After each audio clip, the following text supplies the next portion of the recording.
Plaza Mayor, Madrid. Estamos con Patricio Contreras, alias Genaro. Pato, a propósito de Genaro, ¿qué recuerdo, qué impresión te trae ese nombre de Genaro? Bueno, el Genaro era Salazar Rojas, fue el personaje de una obra inolvidable, creo que para todos los que participamos en ella, que se hizo en el Ictus y que se titulaba Tres noches de un sábado. Ese Genaro lo seguiste, parece, en otro programa de televisión que existe en Buenos Aires que se llamaba Buscavida, con Luis Brandoni, ¿no es cierto? Exacto. ¿Y qué característica tenía ese Genaro traspasado en Argentina? Bueno, era, digamos, como el muñeco, diríamos, yo lo manejaba ya, al personaje.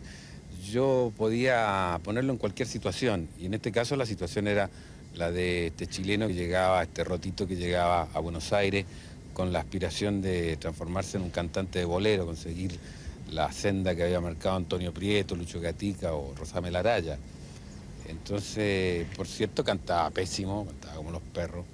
Y bueno, de alguna manera el personaje iba viviendo algo que me había ocurrido a mí, que era el ir descubriendo una ciudad tan enorme como Buenos Aires, que como todas las grandes ciudades provoca un poquito de miedo, aparte de fascinación. Pero nunca imaginé que iba a ser de la mano de un personaje tan entrañable como era este chileno. ¿Dónde está más Patricio Contreras en este momento? Yo soy evidentemente un actor de teatro, como todos los actores de nuestro continente, puesto que la industria del cine no es tan abundante, pero de todos modos ya me considero un actor de cine y me gusta hacer cine. Creo que la diferencia entre el cine y el teatro para mí consiste en que con el teatro adelgazo y con el cine engordo. Pero esto de verdad, porque ocurre que el desgaste físico en el escenario es muy grande desde los ensayos, no solamente porque uno está haciendo piruetas físicas en el escenario, sino porque hay un desgaste, hay una tensión, ¿no? En el cine ocurre que a uno le pagan, como decía David Niven, por esperar. Entonces, mientras uno espera, toma café, come galletitas. Entonces, en todas las películas en general yo estoy más gordo de lo que soy, ¿no? Entonces, pero para mí esa es la diferencia entre el cine y el teatro. Porque creo que he encontrado con la cámara cierto equivalente de la comunión que uno consigue con el público en la sala de teatro. Impelidos por su brutal empuje, van retrocediendo hasta perderse por los pasillos del foro izquierdo y derecho. Creo que en el teatro, en el escenario, uno siente cuando hay un close-up por la misma situación, uno siente que hay una situación, que hay momentos en la obra de teatro que es un plano general. Le va a pedir perdón a la señorita Maite inmediatamente. ¡No se me acerque! O le pide perdón o me mata. Entonces yo creo que para mí no hay una gran diferencia. Solamente tener conciencia de qué lente tiene uno en cada escena, en cada momento. No importa lo que pueda ser cierto. ¿Qué problema se hace?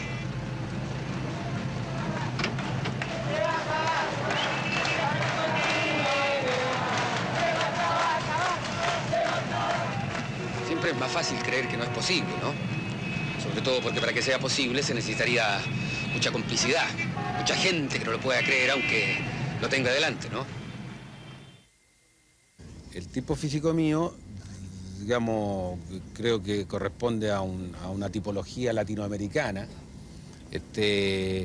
Me ha permitido hacer personajes, digamos, como desde un revolucionario mexicano a un profesor de izquierda en la Argentina, en la historia oficial, o el profesor relegado en la frontera. No es novedad, en el cine siempre ha habido cierta limitación por el físico y a veces por el temperamento. A veces hay actores, digamos, como Anthony Quinn, que siempre es Anthony Quinn, es su temperamento, y actores como Dustin Hoffman que se transforman, ¿no? Creo que en mi caso me ha ayudado este físico para hacer ese tipo de personaje y por cierto que uno trata de diferenciarlo.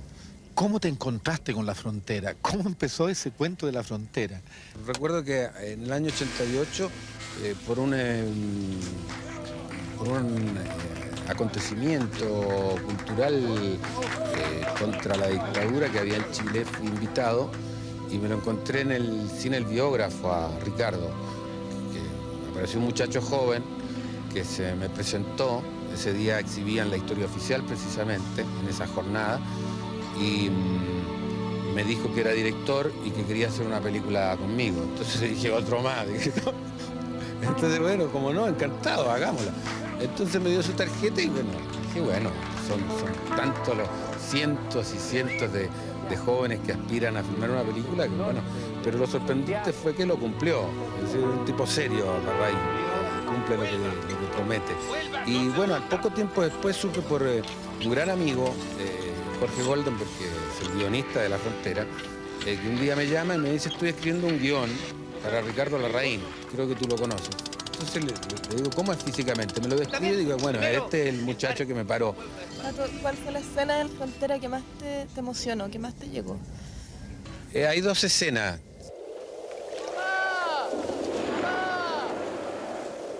Ir más allá del horizonte, todavía recuerdo. Yo creo que es desgarradora y creo que esa es una de las escenas que uno más fácilmente se enganchaba por la carga emotiva que tenía eso. Y la otra escena es la escena del bar, cuando él está un poco borracho, el personaje, y ha tenido un día de perros, realmente ha tenido esta entrevista frustrada con su exmujer y con su hijo, y finalmente va a ese bar de hombres solos, en donde se emborracha y de alguna manera busca romper su soledad, busca conectarse, primero agrediendo a estas personas, a estos hombres que bailan solos. Sáquenme a bailar a mí. ¿Quiere bailar, compadre?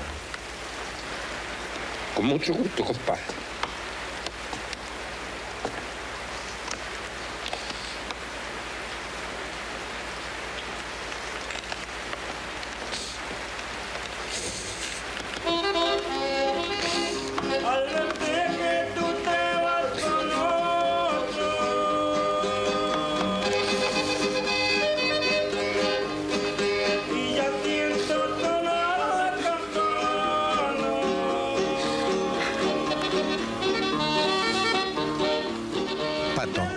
Una pregunta que no por ser muy personal entre nosotros, creo que le puede interesar también a mucha gente.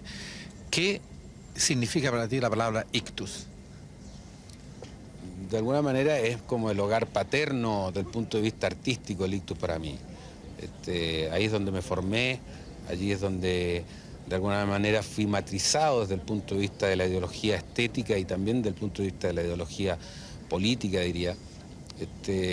Para siempre, ¿no? Con todo lo bueno y con todo lo malo, por cierto que tienen todas las formaciones, ¿no? Claro. Las formaciones familiares. Tú sabes que yo sueño cada tanto, tengo sueños con el ictus. El ictus no está en la calle Mercedes exactamente en mi sueño, hay una geografía, hay una calle que no conozco, pero que es la misma en los sueños. Frecuentemente sueño con ustedes. A veces sueño que llego tarde a la función, a veces sueño que estamos ensayando y bueno, y de repente yo me enfrento siempre a esa calle que se divide en dos y que ambas calles suben.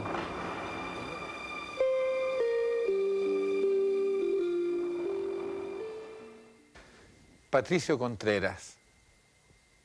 Es cierto, no puedo sustraerme a un poco de emoción cuando hablo de nuevo con Pato.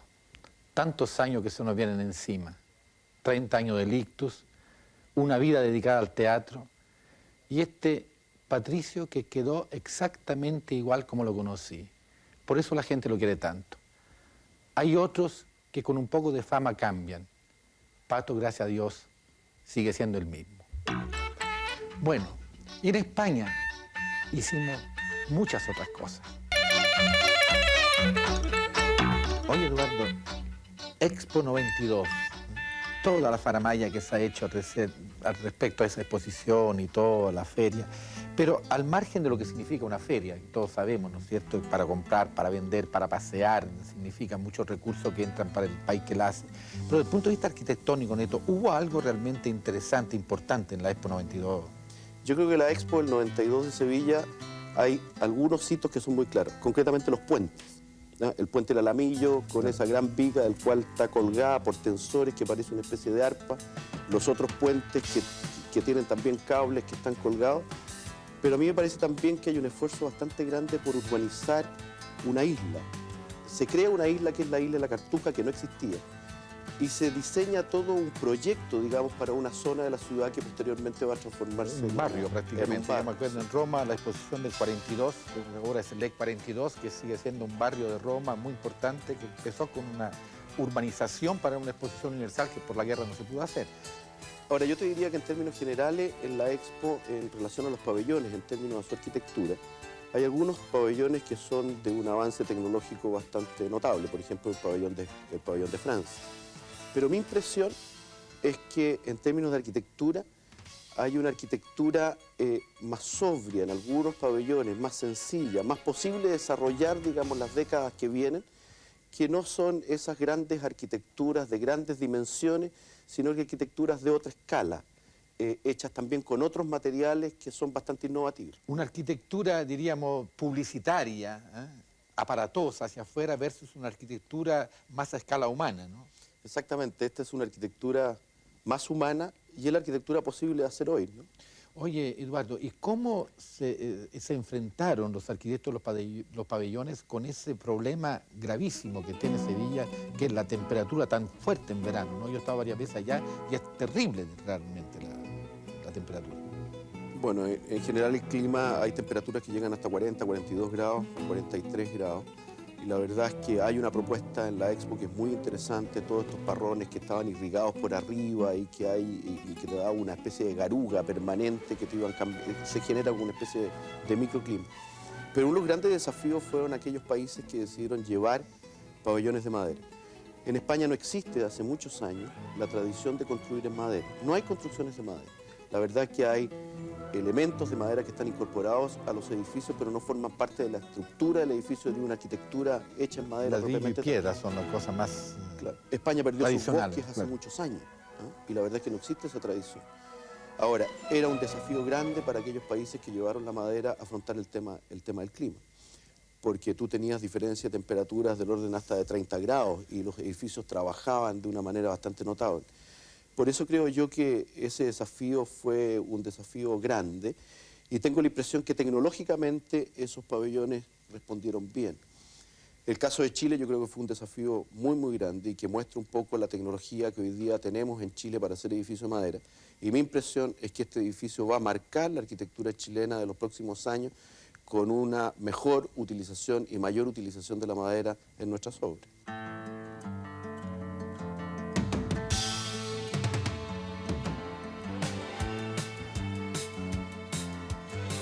Este recinto estaba lleno de edificios de acero, de aluminio, de cristal, de plástico y hasta de papel.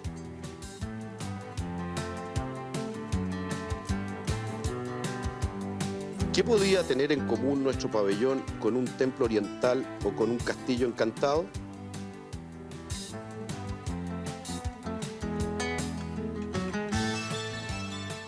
Yo llevo por el mundo, en mi cuerpo, en mi ropa, aroma de aserradero. En el aserradero del tiempo cae la selva oscura, y así nace y comienza a recorrer el mundo la madera, hasta ser constructora silenciosa, cortada y perforada por el hierro. Esto es lo que tienen en común. 3 pabellones construidos de madera, de las más diversas especies y de las más diferentes formas de tratarla.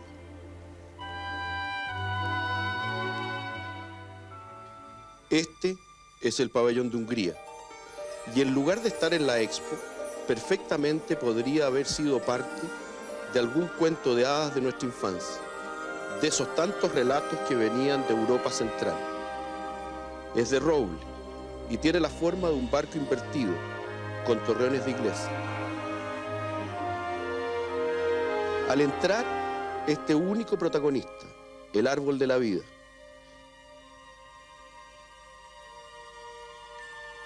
en una enorme sala con suelo de cristal para mirar sus raíces.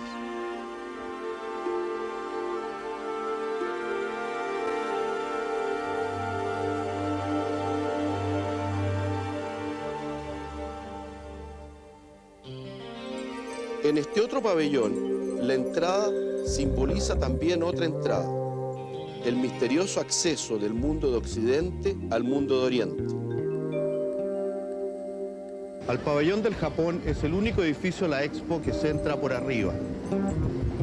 Se llega a esta plaza ceremonial cuyo diseño respeta la tradición de la arquitectura japonesa y desde la cual Se puede mirar todo Andalucía.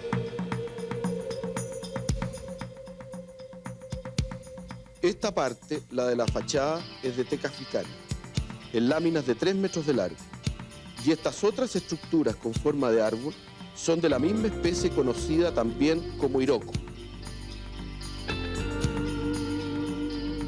Sin embargo, las fachadas laterales, mucho menos importantes, son de asbesto cemento. El del Japón era un pabellón enorme, de 4 pisos, pero como iba a ser desmontado, se nota cierto descuido en el tratamiento de la madera, como por ejemplo en este interior.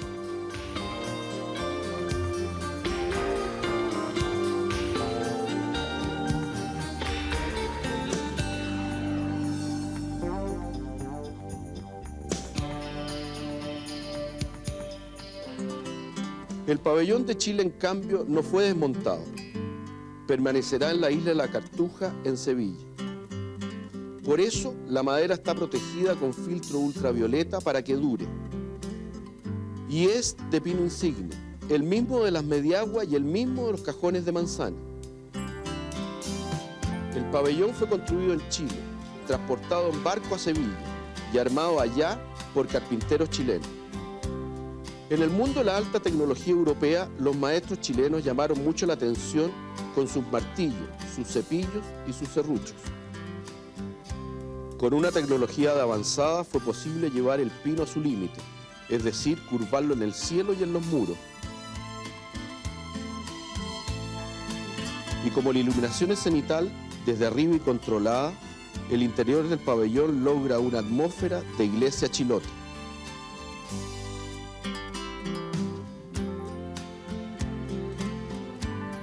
Por eso algunos dicen que el pabellón de Chile es como un violín Stradivarius, nacido del mar y de la cordillera.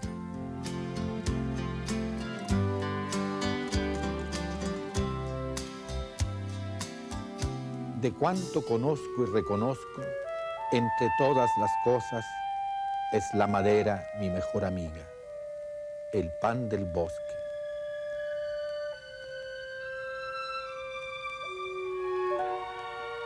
¿Y qué te parece que de España nos volvamos a ir a España? ¿Pero cómo es eso? Mira, yo quiero mostrarte algo de una hija de español. Un español que seguramente tú conoces, mucha gente de ustedes conoce, que es José Balmes. Por supuesto. Quiero hablarte de la Conchita Balmes, la hija de Pepe y de Gracia Barrios. Ella es una persona que muy chilena, pero que ha vivido mucho tiempo afuera y que trabaja con las cosas más cotidianas.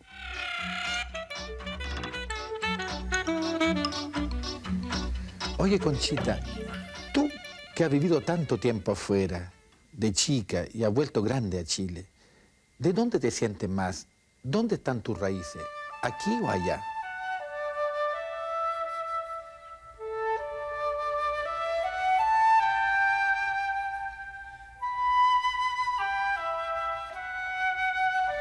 Fíjate que esas raíces justamente yo no sabía que las tenía. Tan fuerte, ¿eh? Tan arraigada. Bueno, yo soy hija española y para mí como que fue bien notorio eso de que era hija de español muy fuerte desde chica, hacía viajes a Europa, qué sé yo. Entonces yo pensaba que tenía una mezcla de raíces muy a lo mejor insertadas allá. Hasta que tuve que irme de Chile y estudié allá y estuve casi 10 años en Europa. Y para mí Chile se transformó en el paraíso perdido. Conchita, lo que me llama la atención, yo he seguido toda tu pintura, el cambio casi radical para la gente que no ha seguido tu pintura, desde los collages con distintas texturas, hasta una cosa de gráfica, te diría yo, el cuadro que tienes todavía atrás, cómo ha ido progresando. Tú, ese proceso, ¿cómo lo internalizas en ti? ¿Qué ha significado para ti ese proceso? Mira, yo creo que en general, yo creo que esto es general a todos los pintores, la pintura es un proceso en sí, o sea, nunca es inmóvil. De una cosa tú vas como construyendo sobre lo último que estás haciendo, vas llegando a otro y a otro y a otro resultado. También se conjugan intereses, se conjugan de pronto que te empiezas a preocupar más del color, por ejemplo, que de una cosa dibujística, por asuntos de tema, es bien relativo, va como, todo está en movimiento. Entonces yo creo que uno tampoco, no sé si uno analiza tanto eso, ¿no? Si uno lo ve como un proceso que tiene que normalmente ir cambiando. O sea, no puede uno estancarse. Ahora, ese cambio uno tampoco lo busca a propósito, sino que es algo que fluye solo.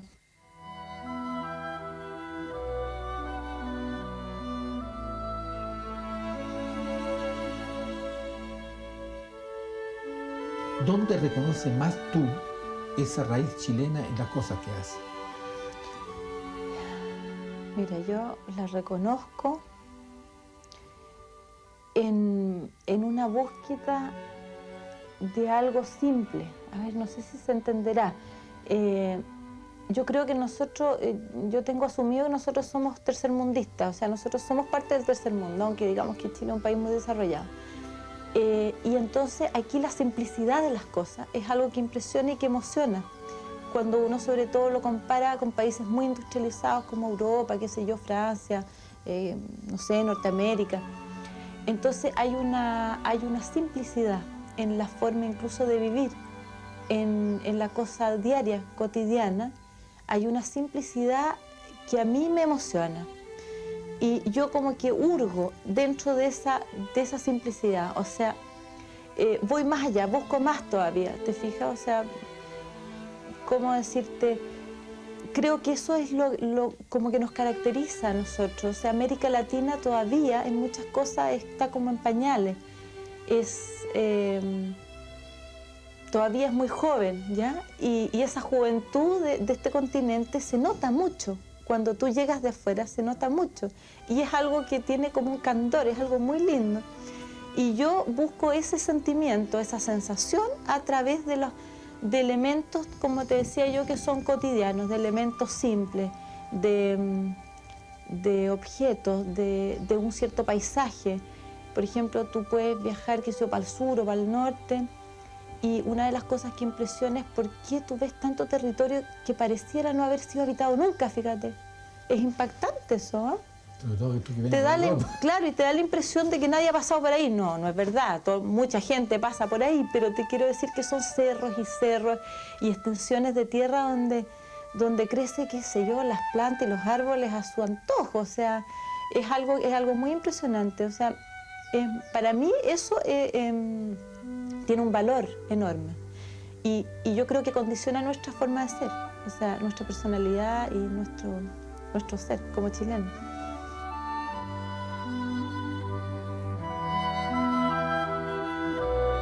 Conchita Balmes basa su pintura en las cosas más cotidianas, en lo, como ella dice, que se puede encontrar a la vuelta de una esquina. Hay otros, en cambio, que buscan su inspiración y la encuentran en las cosas más alucinantes, como Francisco de Goya y Lucientes.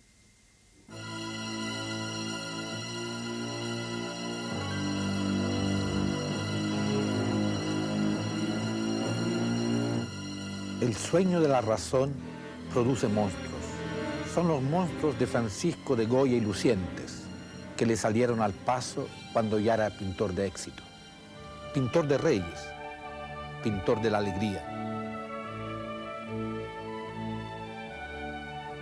Porque así empezó su carrera, pintando estas escenas de luz y de juego que después se convertían en tapices para adornar los palacios.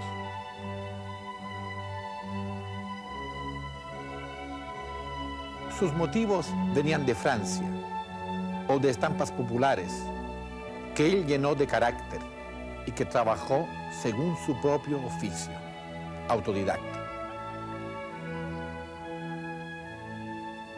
Por estas obras lo conocieron los aristócratas, como esta pareja, en cuya casa se celebraban las tertulias más entretenidas de la ciudad. En eso estaba cuando se enfermó, de un extraño mal que lo dejó sordo y deprimido. Al mismo tiempo, sin embargo, la enfermedad lo liberó de los encargos y pudo entonces dedicarse a su propio arte, más extraño y original, más caprichoso. De hecho, Caprichos se llama la serie de grabados que publicó y que luego retiró de circulación por miedo a la Santa Inquisición. En ellos criticaba los males de la sociedad que hacía a los hombres convertirse en monstruos.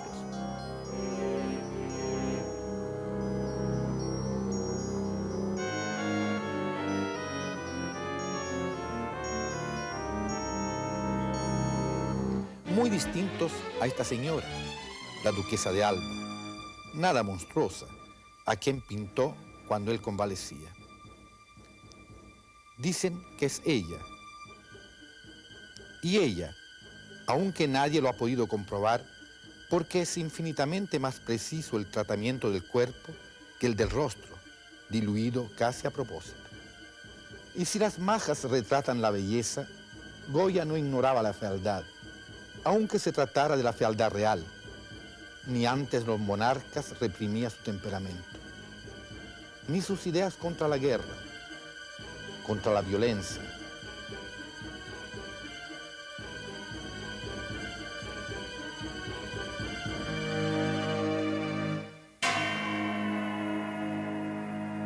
Contra la invasión de España por tropas de Napoleón, como si hubiesen sido un gigante del cual el pueblo arranca despavorido. Entonces Goya, sordo y viudo, se aísla dentro de su casa y decide pintar para sí mismo. Brujas y colosos, el gusto por lo horrible, el humor dramático, la oscuridad investigada hasta el delirio. Y no obstante, estas pinturas trabajan concienzudamente un mínimo de recursos. Expresar lo más intenso, casi sin colores.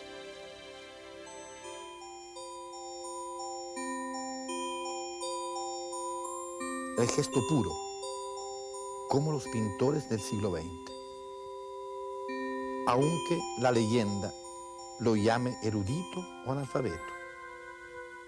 Lo importante es que tanto en esto como en esto es libre y fantasioso, porque el sueño de la razón produce monstruos que no vienen de la razón, sino del sueño.